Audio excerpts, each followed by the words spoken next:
வளிமண்டல கீழடுக்கு சுழற்சி காரணமாக தமிழகத்தில் அடுத்து வரும் 6 நாட்களுக்கு மழை தொடரும். சென்னை வானிலை ஆய்வு மையம் தகவல்.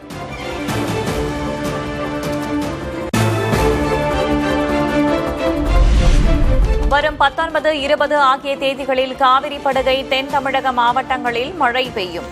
21ஆம் தேதி மேற்கு தொடர்ச்சி மலை மாவட்டங்களில் மழைக்கு வாய்ப்பு.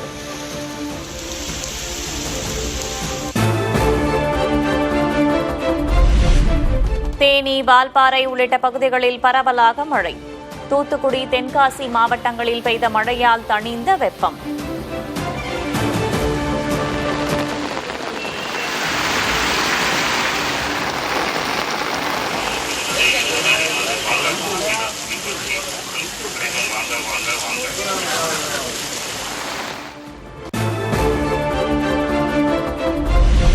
திருப்பத்தூர் மாவட்டம் வாணியம்பாடியில் ஆலங்கட்டி மழை. உதகையில் பெய்த ஆலங்கட்டி மழையை கண்டு ரசித்த சுற்றுலா பயணிகள்.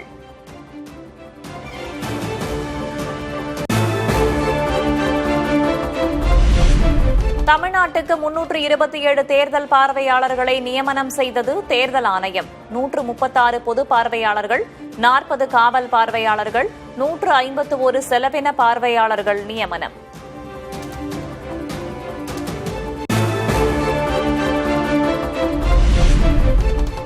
தமிழ்நாடு உள்ளிட்ட 5 மாநில சட்டமன்ற தேர்தல்களுக்கு 1111 மத்திய பார்வையாளர்களை நியமித்தது தேர்தல் ஆணையம். பாதுகாப்பு, செலவினங்கள் உள்ளிட்டவற்றை கண்காணிப்பார்கள் என அறிவிப்பு.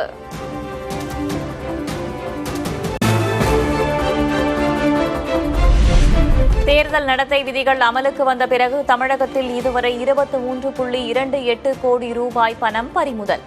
மாநிலம் முழுவதும் 1.68 லட்சம் சுவர் விளம்பரங்கள் நீக்கப்பட்டுள்ளதாக தமிழக தலைமை தேர்தல் அதிகாரி தகவல்.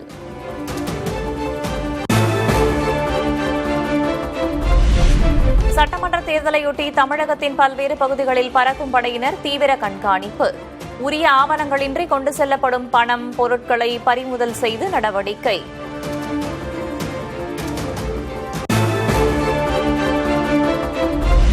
நாமக்கல்லை அடுத்த பள்ளிப்பாளையத்தில் திமுக நிர்வாகியின் குடோனில் பதுக்கி வைக்கப்பட்டிருந்த சேலைகள் பறிமுதல். முறையாக வியாபாரம் நடத்தி வருவதாக கூறி பறக்கும் படையினருடன் வாக்குவாதத்தில் ஈடுபட்டதால் பரபரப்பு.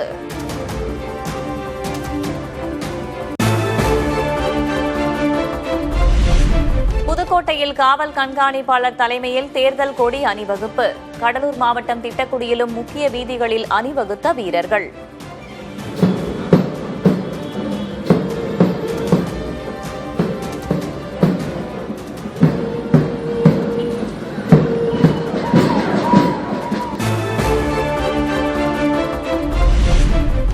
சட்டமன்ற தேர்தலையொட்டி வேட்பாளருக்கான நேர்காணலை தொடங்கியது திமுக. புதுச்சேரி, காரைக்கால் வேட்பாளர்களிடம் விவரம் கேட்ட திமுக தலைவர் மு க ஸ்டாலின்.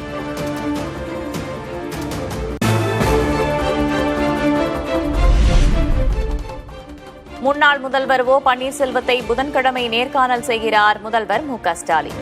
திமுக சார்பில் போட்டியிட விருப்பமனு தாக்கல் செய்திருந்த நிலையில் அழைப்பு.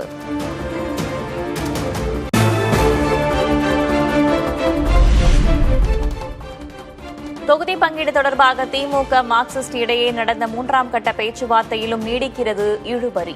கூடுதல் தொகுதிகளை பெறுவதில் உறுதியாக உள்ளதாக பே. சண்முகம் பேட்டி. மார்க்சிஸ்ட் கம்யூனிஸ்ட் கட்சி தன்னுடைய பலத்திற்கேற்ப தொகுதி வழங்கப்பட வேண்டும் என்பதில் நாங்கள் வற்புறுத்துகிறோம். அதை பெறுவதற்கான முயற்சி என்பது தொடர்கிறது.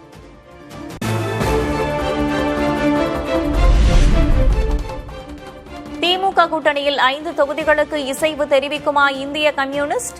புதன்கிழமை தொகுதி பங்கீட்டு ஒப்பந்தம் கையெழுத்தாக வாய்ப்பு என தகவல்.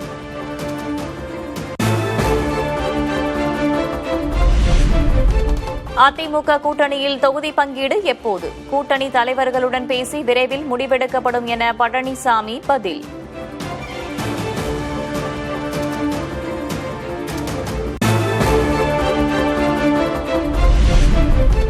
தமிழ்நாடு முழுவதும் தேசிய ஜனநாயக கூட்டணி கட்சியினர் ஆர்ப்பாட்டம். சட்டம் ஒழுங்கு, பெண்கள் பாதுகாப்பை வலியுறுத்தி முழக்கம்.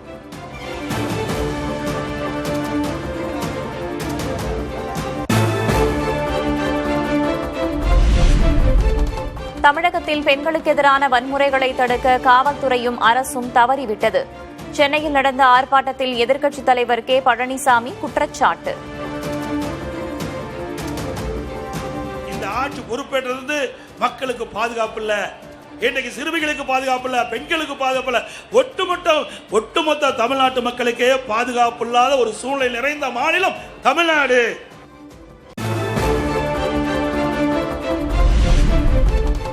கூட்டணி சரியாக அமையாத விரக்தியில் எடப்பாடி பழனிசாமி பேசி வருவதாக அமைச்சர் ரகுபதி விமர்சனம். திமுகவுக்கு பெண்கள் ஆதரவு அதிகம் இருப்பதால் அவர்களின் வாக்குகளை தடுக்க அதிமுக சதி செய்வதாகவும் குற்றச்சாட்டு. பெண்களுக்கு இன்னைக்கு பாதுகாப்பு இல்லைன்னு சொல்றாரு. அவங்க கேஸ் நிறைய வருதுன்னு சொல்றாங்க. பெண்களுடைய ரகசியம் காப்பாற்றப்படுவதாலும் அவர்களுக்கு தைரியம் கொடுக்கப்பட்டிருப்பதாலும் இன்றைக்கு அதிகமான நம்ம பெண்கள் இன்றைக்கு புகார் கொடுக்க முன்வருகிறார்கள். அதுதான் உண்மை.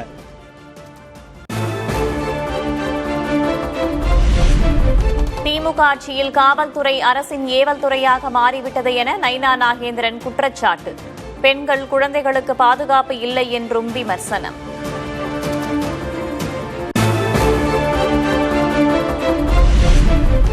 குழந்தைகளை வீட்டிலிருந்து வெளியே அனுப்பவே மக்கள் அஞ்சுகின்றனர். தஞ்சையில் நடைபெற்ற ஆர்ப்பாட்டத்தில் அமமுக பொதுச் செயலர் டிடிவி தினகரன் பேச்சு.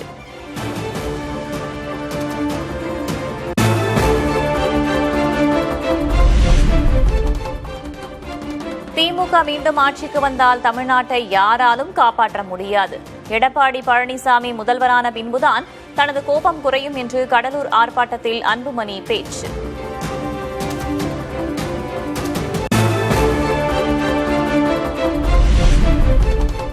பெண்கள் குழந்தைகளுக்கு எதிரான குற்றங்களில் தமிழ்நாடு முதலிடம் என்ற புள்ளி விவரத்துடன் அண்ணாமலை குற்றச்சாட்டு. எடப்பாடி பழனிசாமி முதல்வரானால் தான் பெண்களுக்கு எதிரான பிரச்சினைகளுக்கு தீர்வு என்றும் பேச்சு. தமிழகத்தில் பெண்களுக்கு எதிரான ஆண்களுக்கு எதிரான மொத்த கொலைகள் 8008. 5 ஆண்டுகளில் 8008 பேர் இங்கே கொல்லப்பட்டிருக்கின்றார்கள். தமிழகத்தில் பெண்களுக்கு எதிரான ரேப் கேஸ் மட்டுமே 2080 பாலியல் வன்கொடுமை வழக்குகள் தமிழகத்தில் 5 ஆண்டுகள்.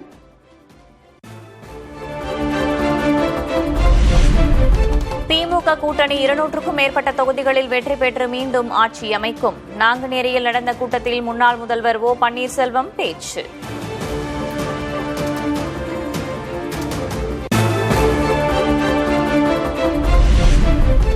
பெண்களுக்கு பாதுகாப்பு கோரி நடைபெற்ற ஆர்ப்பாட்டத்தில் நடிகை குறித்து ஆபாசமாக பேசிய சி.வி. சண்முகம். அதிமுக முன்னாள் அமைச்சரின் பேச்சுக்கு வலுக்கும் எதிர்ப்பு. உங்கள் கனவை சொல்லுங்கள், உங்க கனவை சொல்லுங்க. இவர் நிறைவேற்ற ஆமா இவர் கனவை நிறைவேற்றா இவன் கேட்பான், கல்யாணம் பண்ணி வைன்னு கேட்பான். இவர் கனவு நிறைவேற்றுவாரா?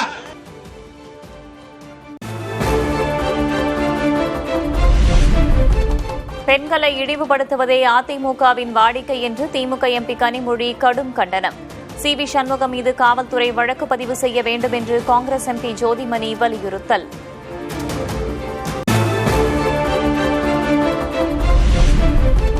பெண்களை இழிவுபடுத்தி பேசிய சி.வி. சண்முகத்தை கண்டித்து ஆர்ப்பாட்டம். சி.வி. சண்முகம் செல்லும் இடமெல்லாம் மகளிர் காங்கிரஸ் சார்பில் கருப்பு கொடி காட்டப்படும் என்று செல்வ பெருந்தகை அறிவிப்பு.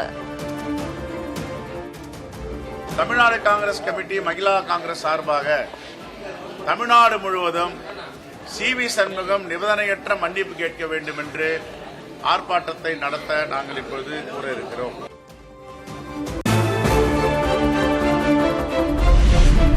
நடிகையை குறிப்பிட்டு பேசிய அதிமுக எம்பி சி.வி. சண்முகத்திற்கு பாஜக நிர்வாகி குஷ்பு கண்டனம். குறுகிய மனப்பான்மை, தவறான வளர்ப்பை வெளிப்படுத்துவதாக சாடல்.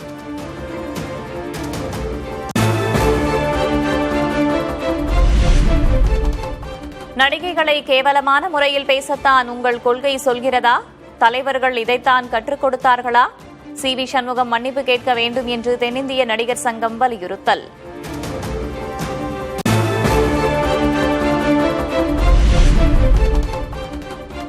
திமுகவினர் பெண்களுக்கு சேலை மட்டும் கொடுத்தால் போதுமா?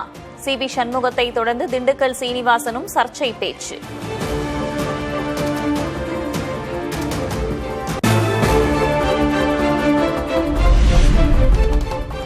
பெண்களுக்கு மூக்குத்தி, கம்மல் இருக்கிறதா என்று கேட்பவர்கள் அடுத்து வேறு கேள்வியை எழுப்புவார்கள். கோவை ஆர்ப்பாட்டத்தில் அதிமுக எம்எல்ஏ அம்மன் அர்ஜுனன் பேச்சால் சர்ச்சை.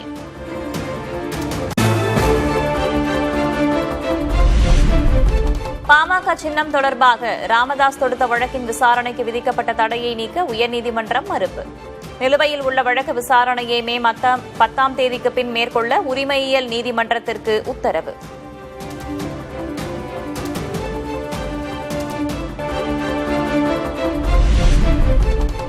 கரூர் துயரம் தொடர்பான வழக்கில் முன்னாள் அமைச்சர் செந்தில் பாலாஜியிடம் சிபிஐ விசாரணை. தாவேகாவினர் புகார் கூறி வந்த நிலையில் 6 மணி நேரம் விசாரணை நடத்திய அதிகாரிகள்.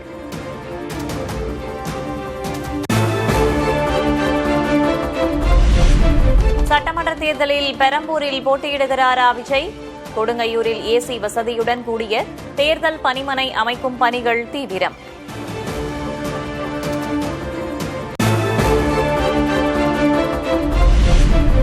தமிழக வெற்றிக் கழகம் 234 தொகுதிகளிலும் தனித்தே போட்டியிடும் என்று ஆதவ் அர்ஜுனா திட்டவட்டம்.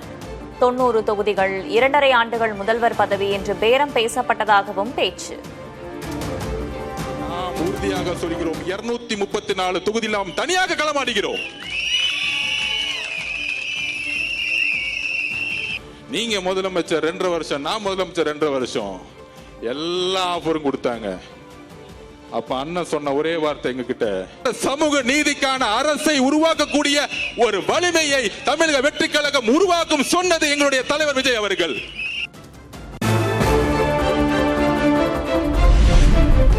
காலம் பேசாது, ஆனால் காத்திருந்து பதில் சொல்லும் என்று நடிகர் ரஜினிகாந்த் எச்சரிக்கை. ஆதவ் அர்ஜுனாவின் அவதூறுக்கு பதிலடி கொடுத்து தனக்கு துணை நின்றவர்களுக்கும் நன்றி தெரிவித்த ரஜினி.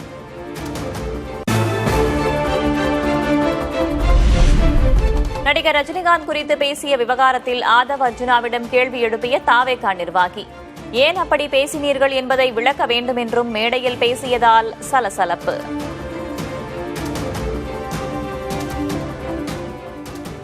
நான் கூட இருந்தேன், எனக்கு தெரியும் உங்களுக்கு இன்டென்ஷன் இல்லைன்னு தெரியும். ஆனால் பப்ளிக்காக எனக்கு நீங்கள் எந்த எண்ணத்தில் பேசுனீங்க அப்படின்றது எனக்கு தெரிஞ்சுக்கணும்னு ஆசைப்பட்றேன். அது ஒரு சார் உங்களை தான், எனக்காக அது எங்கள் ரசிகர்கள் ரொம்ப வருத்தப்படுறாங்க, நீ ஏதோ தப்பாக பேசுன மாதிரி.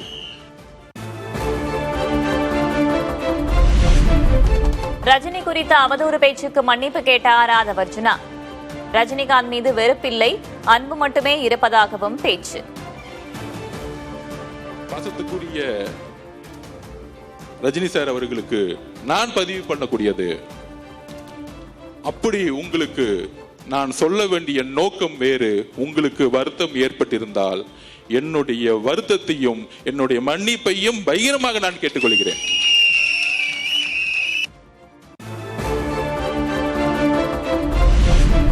புதுச்சேரியில் கூட்டணிக்கு தலைமை யார் என்பதில் திமுக காங்கிரஸ் இடையே நீடிக்கிறது பிரச்சினை.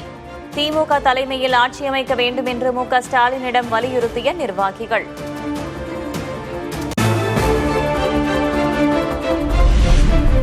புதுச்சேரியில் தேசிய ஜனநாயக கூட்டணி தொகுதி பங்கீட்டில் சிக்கல்.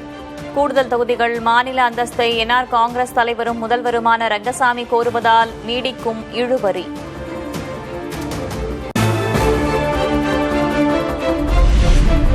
நாமக்கல்லில் முட்டை விலை மீண்டும் உயர்வு. 3 நாட்களில் 10 காசுகள் அதிகரித்து ₹4.45 விலை நிர்ணயம்.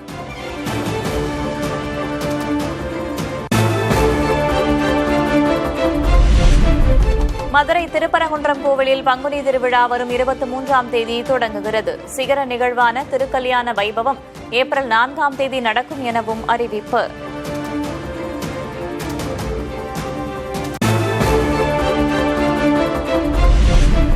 தஞ்சை தமிழ் பல்கலைக்கழகத்திற்கு விரைவில் துணைவேந்தர் மற்றும் பதிவாளரை நியமிக்க கோரிக்கை. தொடர் போராட்டங்களை நடத்த திட்டமிட்டுள்ளதாக பெ. மணியரசன் பேட்டி.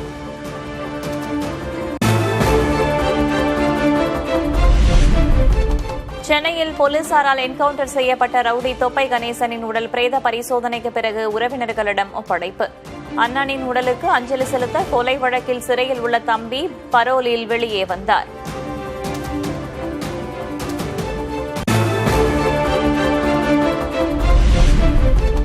மேற்கு மேற்கு வங்கம் சட்டமன்ற தேர்தலில் 291 தொகுதிகளில் திரிணாமுல் காங்கிரஸ் கட்சி போட்டி. வேட்பாளர்களின் பட்டியலை வெளியிட்ட மமதா பானர்ஜி.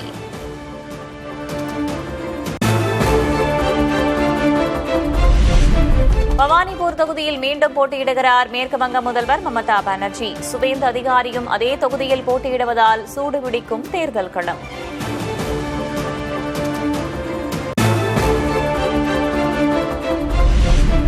கேரளத்தில் 55 தொகுதிகளுக்கான முதற்கட்ட வேட்பாளர் பட்டியலை வெளியிட்டது காங்கிரஸ். மாநில தலைவர் சதீஷன் பரவூர் தொகுதியிலும், ரமேஷ் சென்னிதாலா ஹரிப்பாடு தொகுதியிலும் போட்டி.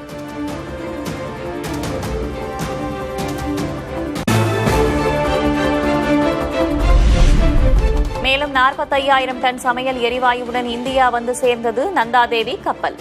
2 நாட்களில் மட்டும் 2 கப்பல்களில் 90,000 டன் எரிவாயு வருகை.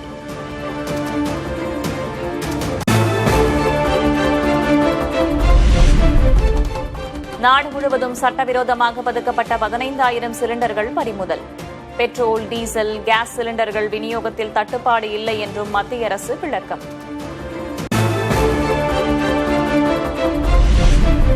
மார்ச் மாதத்தின் முதல் பாதையில் சமையல் எரிவாயு பயன்பாடு வழக்கத்தை விட 17.7 விழுக்காடு சரிவு. வணிக சிலிண்டர் தட்டுப்பாடு நிலவும் நிலையில் நாடாளுமன்றத்தில் வெளியான பதிலில் தகவல்.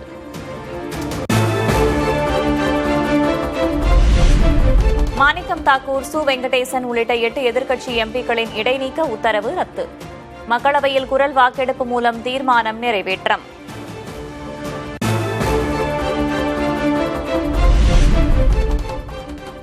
புதன்கிழமை கூடுகிறது வெளியுறவுத்துறை விவகாரங்களுக்கான நாடாளுமன்ற நிலைக்குழு.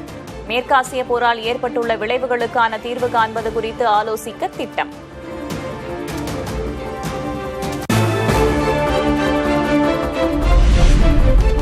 ஈரானின் 2 முக்கிய தலைவர்களை கொன்றுவிட்டதாக இஸ்ரேல் அறிவிப்பு.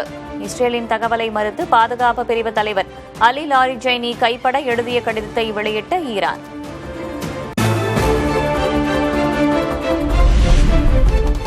இஸ்ரேலின் மத்திய பகுதிகளை குறிவைக்கும் ஈரான் ராணுவம். ஏவுகணைகள் மூலம் நடத்தப்பட்ட தாக்குதலில் ஏராளமான வாகனங்கள் சேதம்.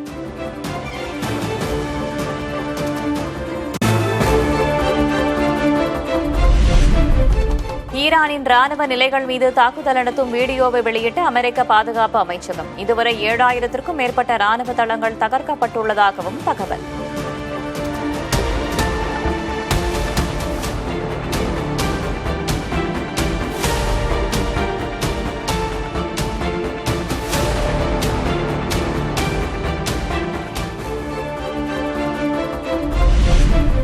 மேற்காசியா பகுதிக்கு அனுப்பி வைக்கப்படும் அமெரிக்காவின் மிகப்பெரிய போர்க்கப்பல். ஈரான் மீதான தாக்குதல் தீவிரம் எடுக்கும் என்று ட்ரம்ப் எச்சரிக்கை செய்திருந்த நிலையில் தொடரும் பதற்றம்.